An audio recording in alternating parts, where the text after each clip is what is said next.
ito ay rated SPG. Striktong patnubay at gabay ng magulang ang kailangan. Maaaring may masiselang tema, lengguwahe, karahasan, sexual, horror o droga na hindi angkop sa mga... Itinuloy nga ni Daisy na kuhanin nga itong si Tetay at mamuhay nga sa Australia upang sa gayon ngay magkaroon nga sila ng magandang buhay. Subalit naiwan nga nila itong si Jeff. Sa kalungkutan nga nito ni Jeff ay bumalik loob nga siya dito kay Felma. Kaya naman nga't wala na nga siyang matutuluyan dahil dito bumalik na nga siya sa kanilang tahanan. Kahit pang hindi niya nga gusto na nandun nga ang kanyang ama na si Manuel.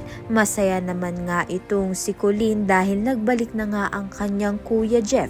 Sa kabilang banda naman nga nagkasagutan nga itong si Hazel at si Jessica dahil nga masasabi nga ni Hazel dito kay Jessica na hindi nga siya ang tunay na anak nito ni Manuel dahil nga nakikiusap nga itong si Hazel na sabihin nga ni Jessica kay Manuel na itigil nga ang annulment nga nila.